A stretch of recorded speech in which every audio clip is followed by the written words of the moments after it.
আজকে আমি একটি ভিডিও নিয়ে চলে এসেছি গরমের একটি সবজি চিচিঙ্গে নারকোল এর তরকারি বানিয়ে নেব। তা কিভাবে বানাচ্ছি আপনারা আমার ভিডিওর মাধ্যমে দেখতে পাবেন। আর এই চিচিঙ্গে নারকোল তরকারি খুবই ভালো, গরম ভাতের সাথে এটা খাওয়া যায় আর খেতেও ভালো লাগে, তাই আজকে বানাবো। তাহলে আপনারা আমার ভিডিওর মাধ্যমে দেখতে থাকুন। চিচিঙ্গেটা বানানোর জন্য আমি চিচিঙ্গে নিয়ে নিয়েছি।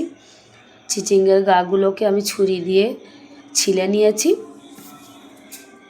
ছোলার ভিডিওটা দিইনি।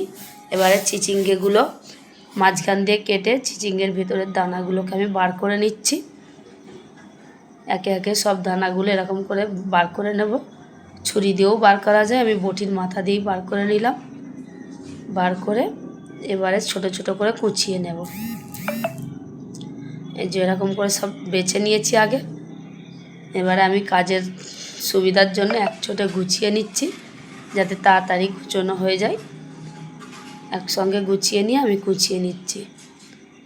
খুব একটা সরু হবে না, মিডিয়াম সাইজের কুচিয়ে নিচ্ছি। এটা তো ভাজবো না, এটা নারকোল দিয়ে রান্না করব, তাই খুব একটা কুচো করতে হচ্ছে না।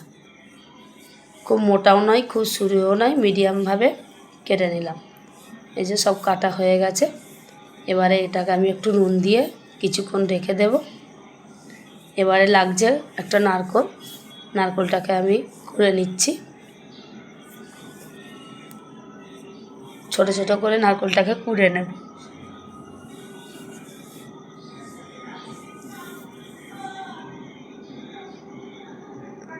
কেটে কুচিয়ে দিলেও হয়, আমি কিন্তু কুড়ে দিচ্ছি। এই যে নারকোলগুলো সব কোরানো হয়ে গেছে, ঝুরি ঝুরি করে কুচিয়ে নিয়েছি। এবার আমি কড়াই বসিয়ে দিয়েছি।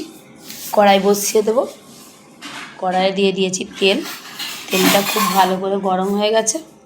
তাতে ফোড়নে দিয়ে দিলাম কালো জিরে আর কাঁচা লঙ্কা, আর দিয়ে দিচ্ছি একটু পেঁয়াজ। এবারে পেঁয়াজটাকে আমি ভালো করে লাল করে নেব। ফোড়নের সঙ্গে পেঁয়াজটাকে লাল করছি।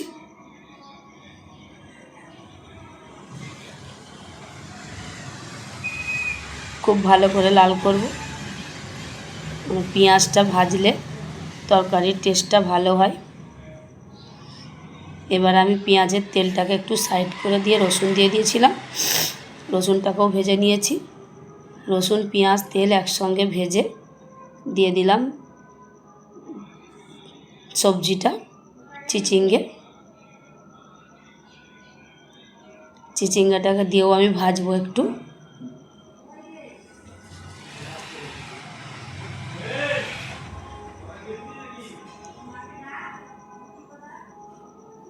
খুব ভালো করে ভেজে নিচ্ছি চিচিঙ্গাটাকে, কেন চিচিঙ্গাতে জল ছাড়বে, তাই খুব ভালো করে তেলের সঙ্গে ভেজে নিচ্ছি।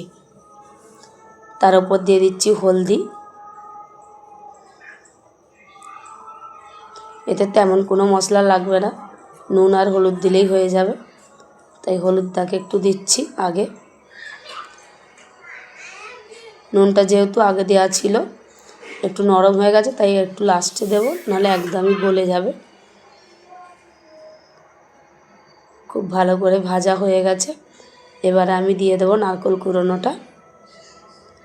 নারকোল কুড়োনোটাকে দিয়েও আমি খুব ভালো করে ভেজে নেব।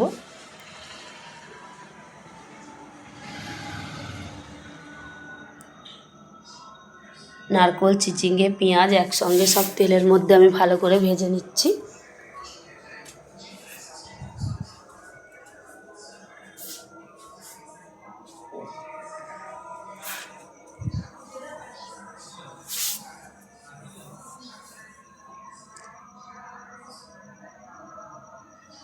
নারকোলটা অনেকটা কমে গেছে ভাজতে ভাজতে, আর নরমও হয়ে এসছে।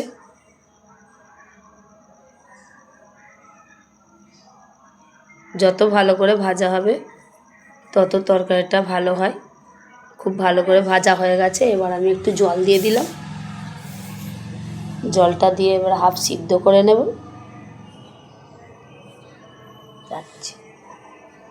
অল্প একটু জল দিয়ে সিদ্ধ করে নিচ্ছি।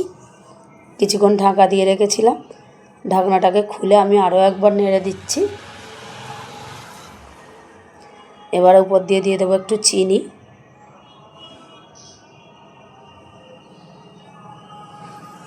চিনিটা দিয়েও একটু উল্টে পাল্টে নেব। চিনিটাকে দিয়ে উল্টে পাল্টে নিচ্ছি।